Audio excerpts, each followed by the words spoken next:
So let's try this again. Version 3 of trying to record this video. Let's get it started.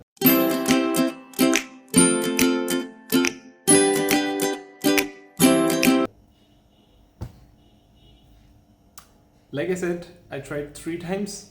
Everything went wrong. Somebody's calling me, somebody's, banging, ding, ding, ding, ding, ding, ding. There's this weird noise.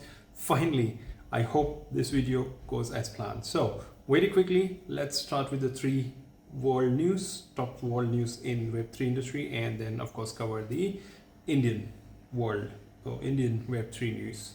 So the first one, Sir Timbernerslee, the inventor of WWW, says, ignore Web3, Web3 is not web at all. That's what he's saying at Web Summit Tech Conference in Lisbon. And sometimes I think it's just tall claims by these super famous people because they are not very famous now and they just want to be in the limelight again. I might be completely wrong, but of course he says that Web3, what we term as the industry, which is blockchain, crypto, NFT, all of that together, which is Web3 together, web, the word, and number 3. He says that's different than Web Space 3, the third version of Web, what he's planning to say. If you want to read more, the link is in the description as always. Okay, so that's the first world news. The second one is Web3 Foundation makes a bold claim to SEC saying DOT is not a security, it's merely a software. DOT is the token of Polkadot. So Polkadot is huge. It has been, always the top 5 tokens in, and it has been, there are a lot of DOT holders around the world. They are trying to do this possibly to save themselves from what has happened to Ripple. SEC and Ripple have been in, legal battle for so long that it's been crazy and weird. But SEC went after Ripple saying, this is not done, it is not good, blah, blah, blah. It is all over the internet. Just Google it, find it, what's happening between SEC and Ripple. Now SEC wants to go after DOT, and DOT, in a bid to try and save itself, thought, let's try this. Let's just say we are merely software. We are no longer a security. Will this work? Will this not work? Who knows? But yeah, we will be watching this drama as it unfolds, and I'll let you know what's happening. So that's the second big news. The third big news, Coinbase CEO says Singapore's retail crypto curbs jar with Web3. Now Singapore, if you don't know, is in the race with Dubai to be the hub of all things crypto Web3 in Asia. These 2 places are really trying to make sure that, come to us, come to Singapore, come to Dubai, set up your Web3, blockchain, NFT companies here, and we'll provide you all this, amazing, we'll provide you a red carpet. We'll give you all the facilities that you need to develop and, they want to be the hub of all things Web3, both these places, and they are in a race. So Singapore is making some wonderful, legislations trying to make things simpler for all these companies. But this one thing that they did that, so there's a Singapore FinTech Festival where Brian Armstrong, the CEO of Coinbase, was speaking, and he said that Singapore is seeking to clamp down on retail investor access to crypto trading and to shield consumers from a volatile market. So this kind of is contradicting itself. Like you're saying, come here, establish your companies here, we'll give you all the facilities, we want to be the hub of crypto, and then you're trying to do this.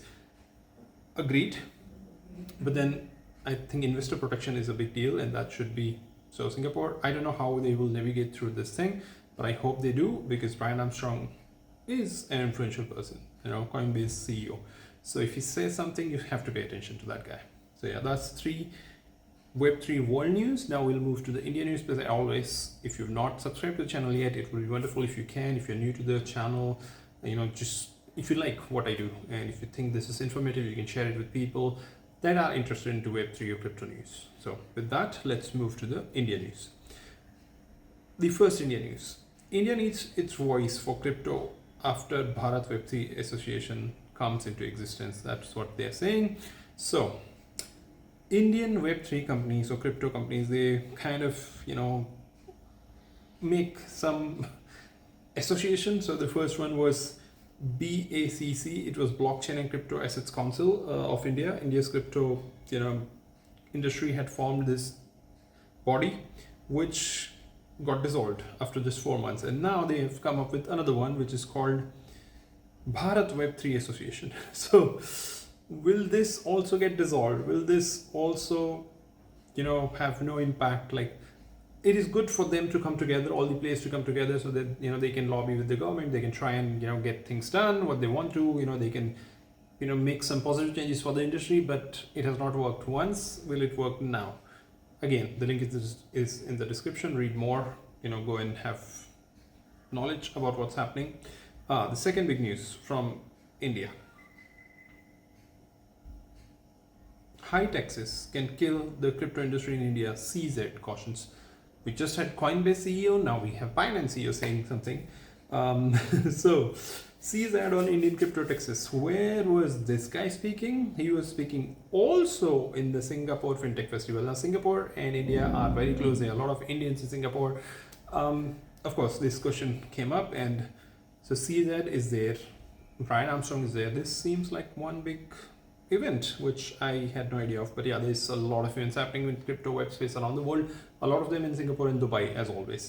So, of course, when asked about India's crypto taxes, he had that, it can kill crypto industry in India. I believe it has already killed crypto industry in India. Like the huge numbers that crypto companies were seeing have dwindled to literally nothing. They have even moved their bases to both these places, Dubai and Singapore. Most crypto companies are not even headquartered in India. They are, out of India now. So the crypto industry in India is almost killed. So there's nothing left to be killed, like CZ says. But that's the second big news. The link is in the description, as always. The third big news: CBDC. Yes, India's CBDC, which I always made fun of. Like, India says something, Indian Reserve Bank says something, government says something. It will happen sometime, whenever they feel like. No. Finally, I've been proven wrong. They said the CBDC is coming. It has already rolled out in a pilot phase. So there were some, like around 10 banks, including private banks, HDFC, IDFC First Bank. They were all involved in the CBDC transactions. And 48 transactions worth 275 crore were already done, settled on day one. The pilot seems to be success so far. So let's see. It just paves the way that India's CBDC, e-rupee as it's called, will be a huge deal. It would be successful, and this will make that a lot of those transactions, interbank transactions, huge, crores of rupees would happen like this with, CBDC. So the November 1st pilot has been wonderful, successful, and a lot of banks had already, so there are a total of 9 banks. Yes, so SBI, Bank of Baroda, Union Bank of India, HDFC, ICICI, Kotak Mahindra, Yes Bank, IDFC, and HSBC. They all participated in the pilot to conduct transactions among themselves to buy and sell government securities. And yeah, it seems so far everything's wonderful, hunky-dory. So CBDC would be a thing. I think next year, 2023 and 2025, we'll have a lot of volume of transactions, interbank transactions shifting to CBDC, and if it's quicker, faster, safer, yay for CBDC, right? Blockchain technology has proven its merit. So that's all top 3 India news, top 3 world news. And if you like the video, you can share it. If you want to say something about it, comment, and I would be happy to reply. I'll see you next week. Take care.